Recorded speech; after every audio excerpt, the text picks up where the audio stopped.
प्रिय विद्यार्थियों, स्वागत है आपका साइंस एंड टेक्नोलॉजी क्लासेस के यूट्यूब चैनल पर। दोस्तों, आज के इस वीडियो में हम बात करने वाले हैं NCERT क्लास 8 सब्जेक्ट साइंस के अध्याय 4 की, जिसका नाम है दहन और ज्वाला। इसका लेक्चर 1 समाप्त हो चुका है और आज हम बात करने वाले हैं लेक्चर 2 की। जिस विद्यार्थी ने लेक्चर 1 नहीं देखा है तो पहले लेक्चर 1 देखें।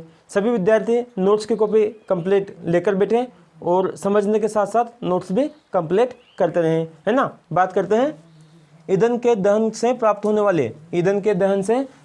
वाले हानिकारक उत्पाद की। भाई, ईंधन के दहन से, है ना, ईंधन जो होता है उसके दहन से यानी जलने से कौन कौन से हानिकारक पदार्थ उत्पाद प्राप्त होते हैं, इन सभी के बारे में विस्तार से चर्चा करने वाले हैं, है ना। सभी विद्यार्थी हेडिंग डाल लो, ईंधन के दहन से प्राप्त होने वाले हानिकारक उत्पाद की, है ना। और इसी में अपन को लिखना है, देखिए, ईंधन का बढ़ता हुआ उपभोग, ईंधन का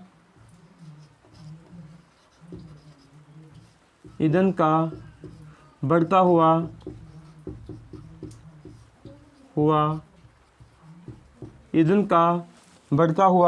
उपभोग पर्यावरण पर, ईंधन का बढ़ता हुआ उपभोग पर्यावरण पर ईंधन का बढ़ता हुआ उपभोग पर्यावरण पर हानिकारक प्रभाव डालता है।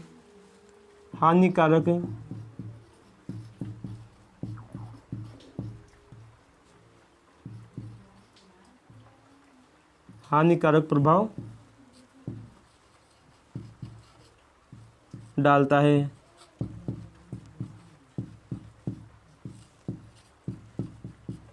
ईंधन का बढ़ता हुआ उपभोग पर्यावरण पर हानिकारक यानी नकारात्मक प्रभाव डालता है। इसमें नंबर 1 लगा के लिखना है अपन को।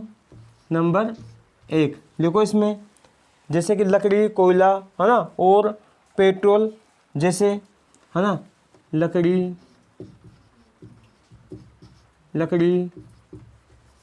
कोयला और पेट्रोल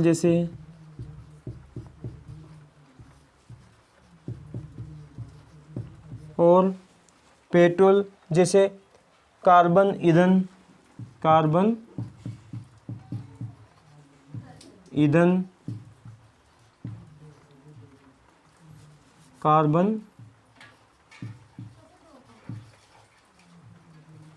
ईंधन, है ना, कोमा बिना जले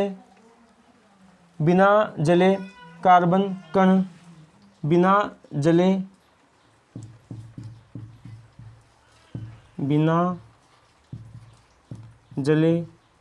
कार्बन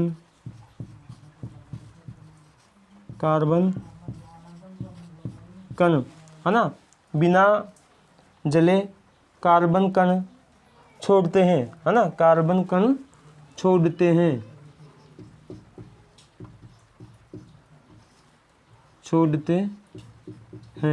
बिना जले कार्बन कण छोड़ते हैं। ये मुख्य कण खतरनाक प्रदूषण फैलाते हैं। ये मुख्य कण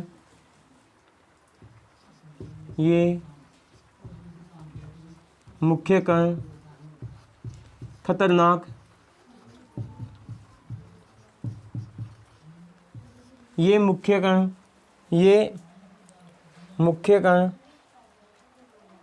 खतरनाक प्रदूषण फैलाते हैं।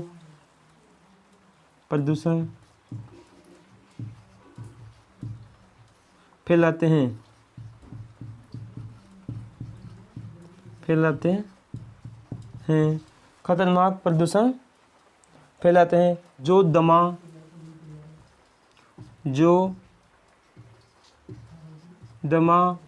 दमा जैसे श्वास रोग उत्पन्न करते हैं। जो दमा जैसे श्वास रोग उत्पन्न करते हैं। उत्पन्न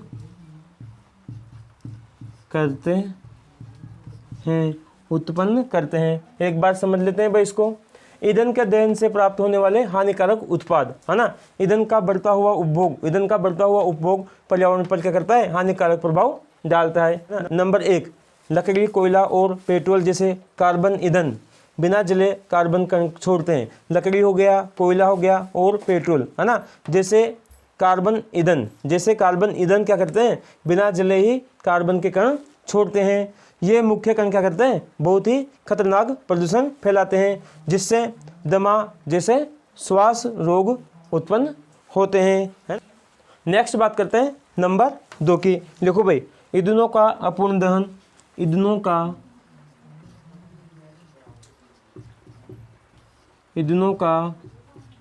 अपूर्ण दहन, ईंधनों का अपूर्ण दहन carbon monoxide gas, carbon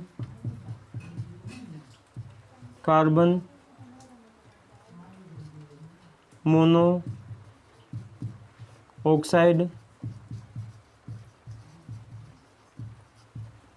gas, ईंधनों का अपूर्ण दहन कार्बन मोनोऑक्साइड गैस देते हैं।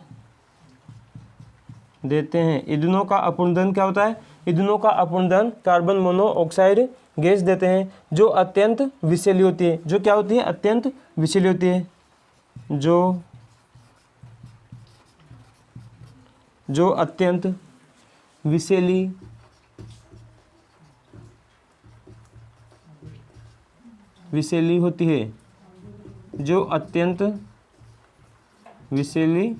होती है, जो अत्यंत विषैली होती है, अतः बंद कमरे में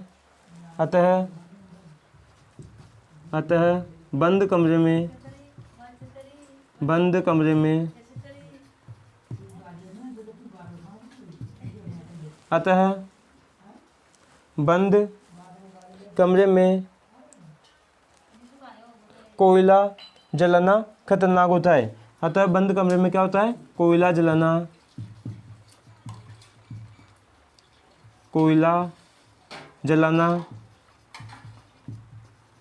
अतः बंद कमरे में कोयला जलाना खतरनाक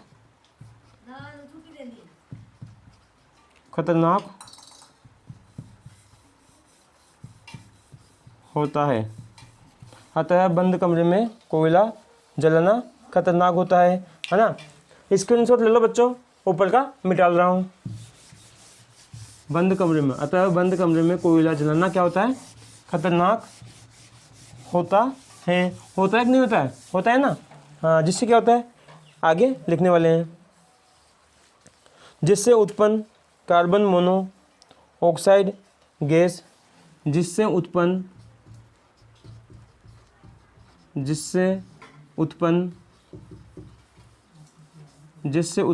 कार्बन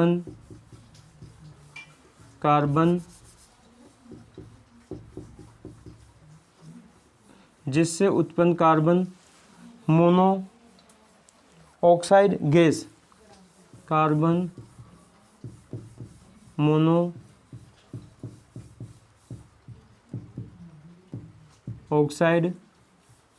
गैस, जिससे उत्पन्न कार्बन मोनोऑक्साइड गैस से कमरे में सो रहे व्यक्तियों की मृत्यु भी हो सकती है। गैस से सो रहे व्यक्तियों की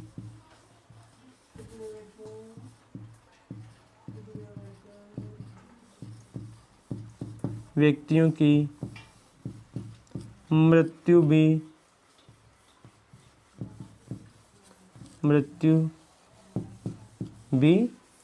हो सकती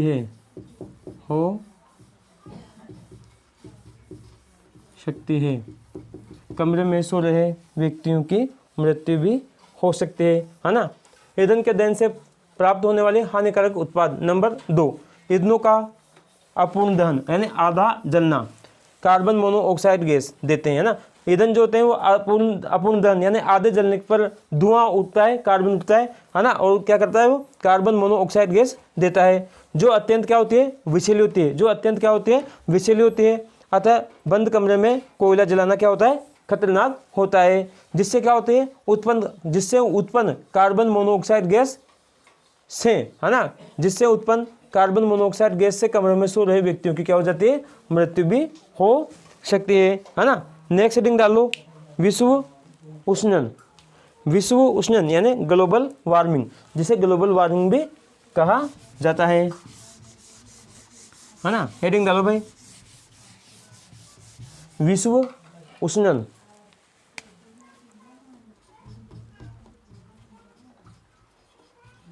विश्व उष्णन,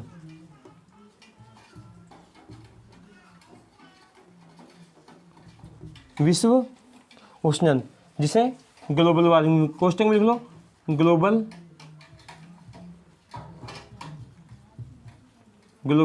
वार्मिंग,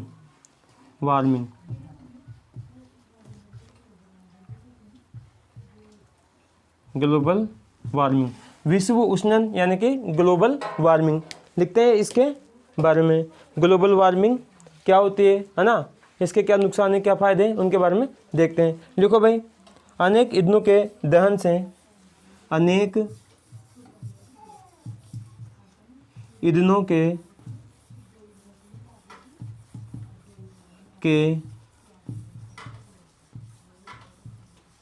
दहन से, है ना, अनेक ईंधनों के दहन से पर्यावरण में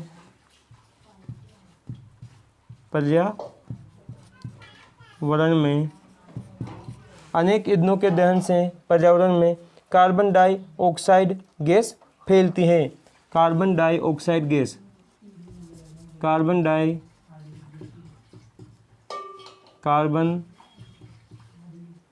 dioxide gas,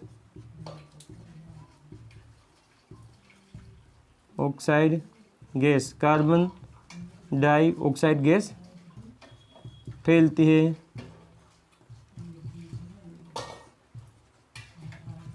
global warming.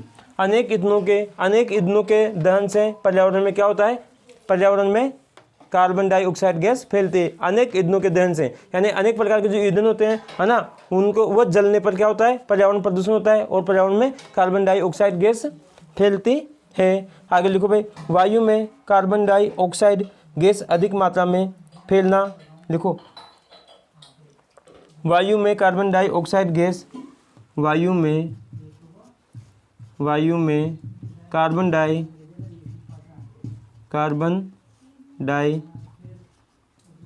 Dioxide gas अधिक मात्रा में, ऑक्साइड गैस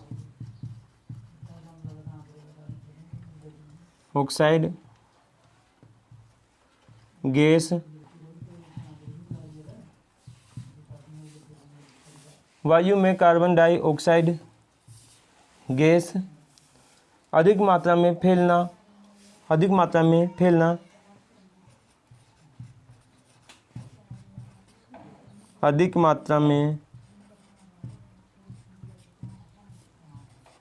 अधिक मात्रा में फैलना,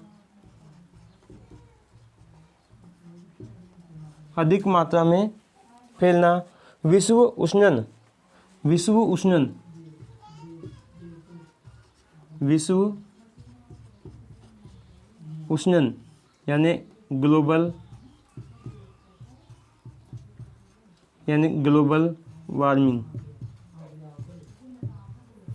यानी ग्लोबल वार्मिंग, का कारण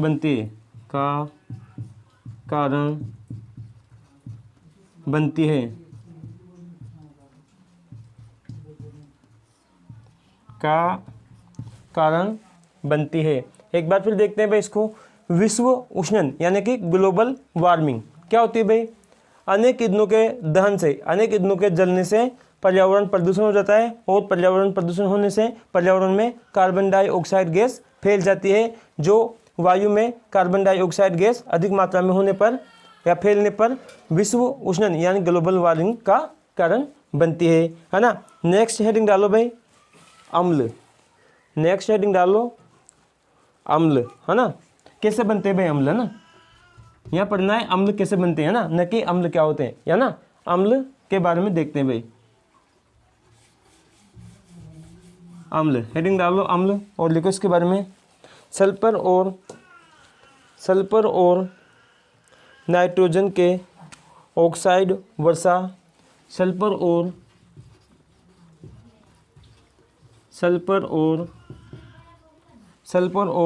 नाइट्रोजन के ऑक्साइड,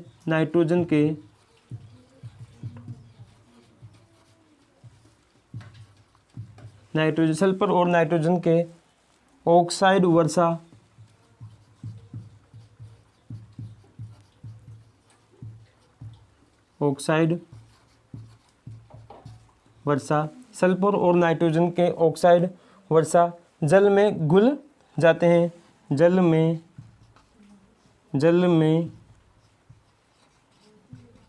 घुल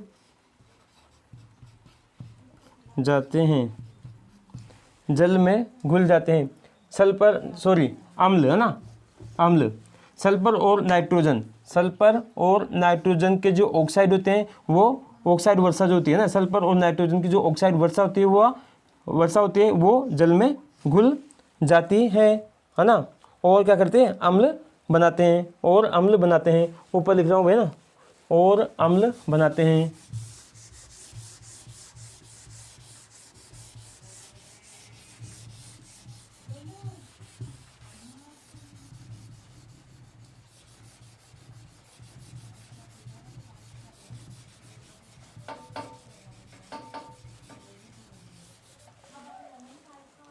और अम्ल बनाते हैं,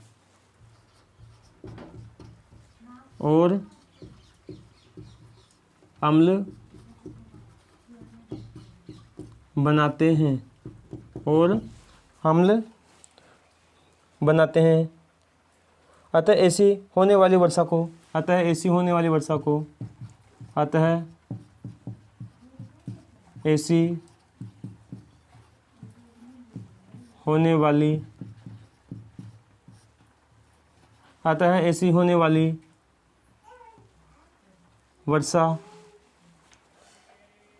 को अम्ल वर्षा कहते हैं। वर्षा को अम्ल वर्षा कहते हैं।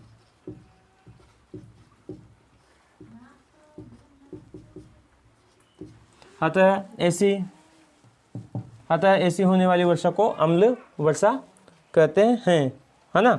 एक बार फिर देखते भाई अम्ल क्या होता है ना, अम्ल के बारे में।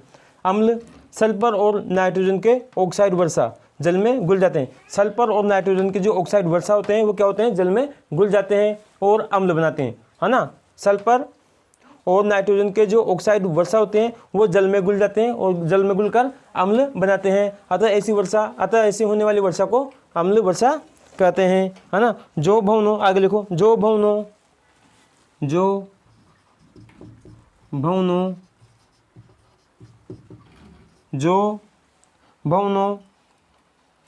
एवं मृदा के लिए बहुत हानिकारक होती है। जो भवनों और मृदा के लिए, मृदा यानी मिट्टी के लिए बहुत हानिकारक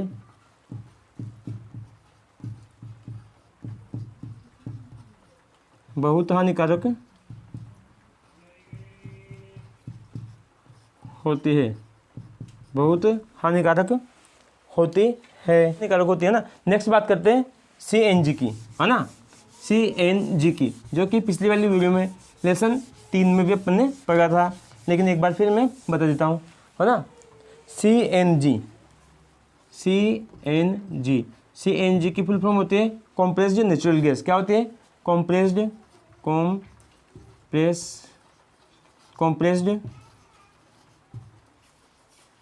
नेचुरल गैस, है ना। CNG की फुल फॉर्म क्या होती है, कॉम्प्रेस्ड नेचुरल गैस, जिसे क्या कहते हैं हिंदी में, संपीड़ित प्राकृतिक गैस, है ना। हिंदी में लिख लो इसको, संपीड़ित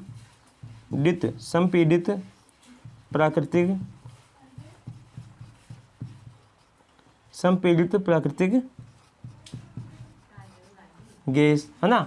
और सीएनजी के बाद में दूसरी होती है एलपीजी, है ना। दूसरी कौन सी होती है, एलपीजी, है ना। एलपीजी की फुल फॉर्म भी देख दो भाई, है ना। इसमें लिक्विड या लिक्विफाइड दोनों में से कुछ भी मान सकते हैं, लिक्विड या लिक्विफाइड। लिक्विड भी कहते हैं इसको, लिक्विफाइड भी कहते हैं। अपन यहाँ पर लिक्विफाइड लिखाएंगे ना, एलपीजी यानी लिखो लिक्विफाइड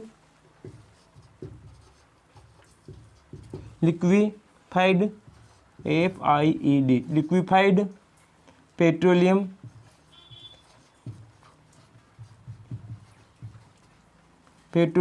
है ना। लिक्विफाइड पेट्रोलियम गैस यानी कि द्रवित पेट्रोलियम गैस, हिंदी में बोलते हैं इसको द्रवित पेट्रोलियम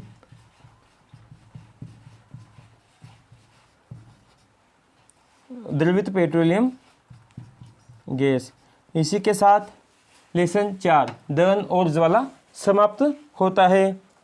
आशा करता हूँ मेरे द्वारा दी गई जानकारी आपको ज़रूर पसंद आई होगी।